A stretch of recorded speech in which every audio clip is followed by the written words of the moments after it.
Hi, I'm Tommy Moore from the Bartitsu Lab, and in this quick video I'm going to show you some combinations to be used with the cosh or short bludgeon. Again, I've done some videos on how we hold this and how we use it, but I'll just recap. The two stances we're predominantly using in the Bartitsu Lab.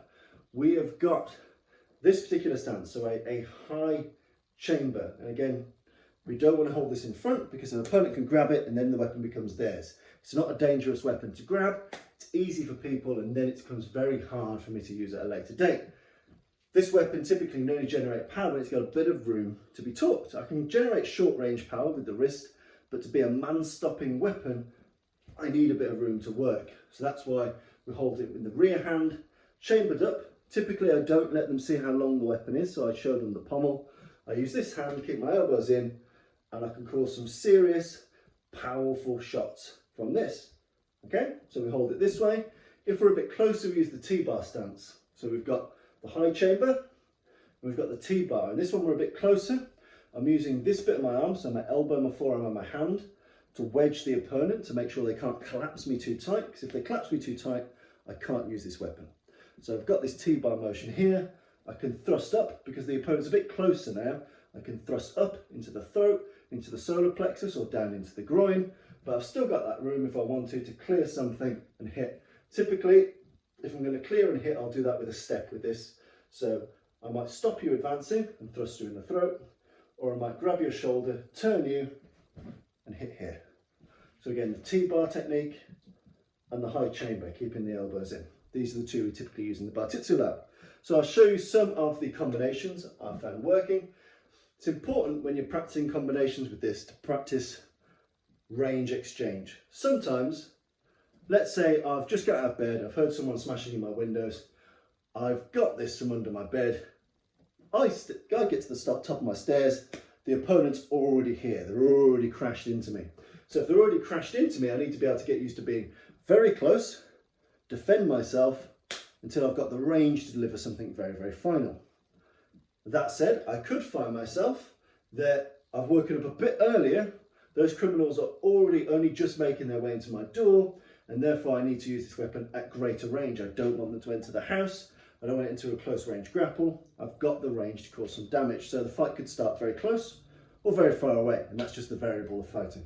So I like to vary up how combinations start from very close to a good range, or from very far away to a good range. It's all about getting to a range where you can deliver the best blow. And with a short bludgeon, you know, you're looking at just within the extremity of the weapon's arc. Too far and it doesn't have the right damage, too close, doesn't have the right damage. There is a sweet spot with all bludgeon weapons where it causes the best damage, the best effect. Okay, but importantly, make sure you practice from uncomfortably close to uncomfortably far away to somewhere that feels lovely, because you won't get the chance to choose often when you're defending yourself, especially with a blunt weapon, as what most people have for home defense. Most people have a blunt weapon. So I'm going to show you some of the combinations we use. So the first one, nice and simple, let's take the stairs scenario. They're already pretty much on top of me. So in this one, I use the pommel strike in 2 forward bursts. So importantly, pommel strike, push, pommel strike, push, and then I do a vertical shot down. Okay, so pommel, push, vertical down. And this vertical down, I'm looking to get on the nose, on the chin, on the collarbone. I'm really putting some welly into this shot. The reason why I add the pushes is that I might be very close around, so I might just be able to bash this into your eye socket. Shove your shoulder a little bit, now I can bash you on the jaw. Shove you a little bit, and now you're here, your head's here. So I can hit you in the optimal range for the truncheon of the small weapon. So pommel, push, vertical. Pommel, push, vertical. Keep the pommel close in boxing range, and remember that anything you can do in boxing, you can do with the club in the hand. So if it gets to a point where it's too far away for me to pommel, I can still punch, bang! I can still hit with all the power and force of a normal blow. So don't forget, you can still punch when you're using a truncheon. But nevertheless, we've collapsed, he's got too close, pommel, push.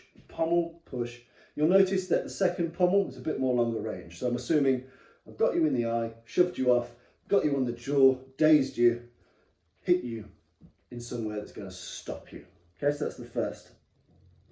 Second one, we're going from a longer range, okay? So you've burst in, I've managed to have my wherewithal. I'm going to do kind of what you might call in Filipino martial arts an angle one, a diagonal blow from right to left with the power hand. So I'm going to go diagonal blow from a chamber here. I'm then going to retract that into a pivot blow using the pommel here. So 1, 2, and I'm stepping with this. So from here, I'm stepping and crashing. Okay, so I'm advancing ground here. I'm launching this. In case you've got a weapon, I just need to make sure that I hit you with something hard. So from a high chamber, here, into a pivot blow. Then I'm going to step forward again with my left leg, and I'm going to thrust up into the throat. So again, I've gone from long range to short range. From contraction, 1, 2, 3. So again, 1, 2, 3. Again, I always use this T-bar motion if we get very close. I still want this in the way, so I've got enough room to poke this bludgeon into painful places. I've got this arm in the way between me and you, pushing against your chest. 1, I can give you a cheeky elbow in the face, cheeky thumb in the eye, but it means I can push you back and hit you with something, or I can hold you there and sneak in the use of the truncheon over the top or underneath. Either way, really, really important technique. So again, from this angle, so we go from here, we step, we T-bar, and we drive up. But practice being able to go from T-bar into upward, forward, downward. You know, you're weaving in shots here, pommel. All of these things from the T-bar are really important. Being able to work around your own limbs while I keep you at a range which is optimal for my weapon. If this hand's in the way, I can extend the range, allowing myself to not be grappled and to use the weapon in the most appropriate way. Okay, so the next one, we're going to go reverse pivot pommel. So from here, I'm going to drop the weapon sharply downwards. So again, let's imagine I've done a forehand and I've missed. I'm going to do a backhand and the opponent's closed. I can no longer use this bit of my weapon, the dangerous end. All I've got is this. So swing and a miss. I've got this chamber here. I've still got the elbow high. So if I swing and a miss, bring your elbow high, at least keeps your face safe from any counter blows. Also keeps the weapon out of their reach. So swing and a miss, I've still got this here. So then the combo we're going to do is we're going to fire this pivot blow here with the pommel. So we're going to go 1, we're going to bring it back again and do a powerful backhand blow. So swing and a miss. First thing I want to do is fire this into your eye socket or into your throat. Bang! But it's not rocked you back as much as I would like. So I need to get used to being able to go 1, 2. I've knocked you back a bit, and then I can fire this at optimum range for this backhand diagonal blow. So swing and a miss. Keep the elbow high, because at least if you try and punch me, you're going to smash your hand to bits. So swing and miss, and I'm covered. Reverse pivot blow here to the eye socket. Bang! And then I drop this shot. And I can really belt this across, then I can cause some serious damage. If I try and hit you and you're close with the club, I'm not going to get the damage. If I hit you here, that is an optimum range there. You know, within 2 foot, I've got really good power and use of the baton. So swing and a miss. The head's here. I'm going to hit you first with the pommel end to knock you back a bit. Then I'm going to rip this through. But it needs to be at the speed of a 1, 2. Bang, bang, bang, bang, bang, bang. That's compound hitting. You need to be able to ricochet off someone, cause some damage, get a reaction, do something fatal, do something deadly. So those are some techniques, and there's many others you can do. But I'd say if you're going to practice anything, being able to go from long range to short range, or short range to long range is really important. Get used to being able to step with it as well. So if I'm starting off at very short range, I need to be able to do a powerful, short, sharp blow, get my legs back to deliver the final coup de grace. So again, if I'm very close, I need to be able to do something which causes pain, kazushi, upset and disrupt and unbalance them, but then I need to be able to step back to give myself enough torque, enough power to deliver something final.